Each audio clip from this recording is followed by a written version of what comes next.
Earlier in the year, the National Association of Realtors agreed to a settlement regarding some commission lawsuit cases, and the changes are getting enacted this week. And there's things you're going to want to know on the purchase side and on the listing and selling side. So I'm going to break all of it down next for you. If you like what you hear, you get some value out of this, make sure to subscribe to the channel, hit the bell for notifications, and if you want to schedule a call to talk about how this might affect your plans over the next 6, 12, 18 months, you can do that with the link in the comments. So, like I said, back in March, there was a settlement deal agreed to by the National Association of Realtors, and it was around a monetary settlement as well as some real estate practice changes aimed at providing transparency regarding how agents get paid. And a lot of people are wondering, what exactly do these changes mean? And there's two main differences, two things that have come out of this settlement that are going to be affecting transactions moving forward.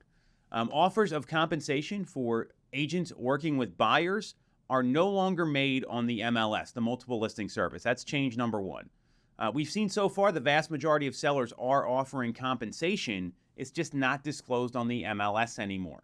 And the second change is that real estate agents and buyers now must enter into an agreement before touring any homes. Normally this would happen when it's time for an offer or when you wanted to formalize things with your agent. Now it's having to happen before you go look at any properties. And the concern here is that a lot of headlines and news channels, they make these changes seem really overwhelming. And while some of the paperwork is new, the reality is the majority of professionals in the industry have already been doing a lot of things that are recommended in these guidelines, and they're going to continue to provide the same services they were providing before and helping people buy and sell real estate. That's what really matters here. What's best for the consumer? What's best for you, the people watching this video? So to help get a better understanding of what this means, there's going to be 6 key things here that home buyers and home sellers should know prior to these changes going into effect in the middle of August. So for home buyers, there's home buyer agreements. So there's going to be a requirement to have a written agreement signed before you can show homes. In Pennsylvania, a buyer agency contract, whether it's exclusive or non-exclusive, it's specific to certain properties or specific just to the transaction as a whole, those are the options. It doesn't mean you're locked in to using this person. There's options out there. There's a property-specific option where it could only apply to homes that the agent shows you or that the agent procures the cause for or brings to you. There could be a 30-day test drive agreement where it's a test to make sure everyone feels comfortable working together. There's definitely options, shorter periods of time or specific to properties. And you want to know what the options are that are available to you. And our team, we're providing all these options up front and we're sharing them with everyone so all our clients know exactly what they're getting into. The second change for home buyers is a clear outline of agent compensation.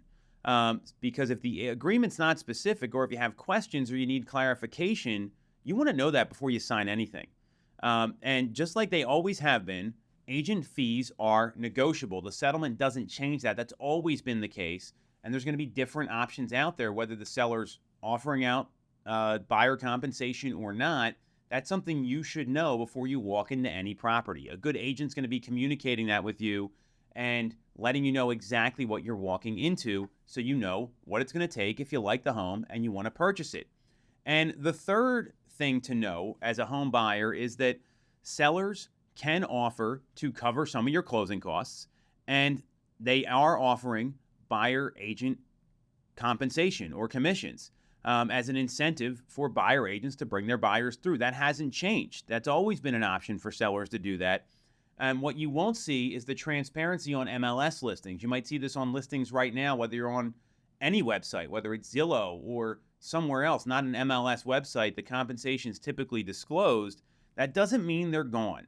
And that's going to be the agent's job to communicate that to you before you walk in so you know what you're getting into. Now, there's also going to be changes for home sellers.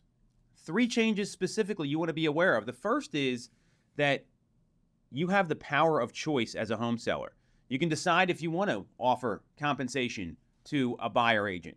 You can decide if you want to interview multiple agents and make sure they're understanding this as well as you are and can give you the best options. There's going to be pros and cons to all this. And this has always been an option long before this settlement was agreed to. So it's important to review this with your agent that you're interviewing that you plan to move ahead with. The second is going to be transparent terms, right? So any listing agent needs to obtain approval before making any offer of payment to a buyer broker, just like they always have been in Pennsylvania. It's always been right in the contract. And as a seller, if you're offering compensation, the terms have to be transparent for everybody, including how much and how it's going to get paid. And the third change to be aware of is that it can no longer be communicated on the MLS. That's a big part of this settlement. It must happen off the MLS. And there's a lot of options to do that. At our team, we've developed systems to make this easy for sellers, easy for agents, so we can focus on what's most important, which is getting the home sold for the best possible price. So there's options that are out there. And the whole idea of this settlement is that it's designed to make the process of agent compensation much more transparent than it has been in the past. And there's going to be different options available, and it's important to know all the options, right? And understand them and make sure you're clear on them. So if you want more information on these changes, you can go to facts.realtor. So facts, FACTS.realtor, REALTOR. Or you can schedule a discovery call with our team with the link in the comments and in the email.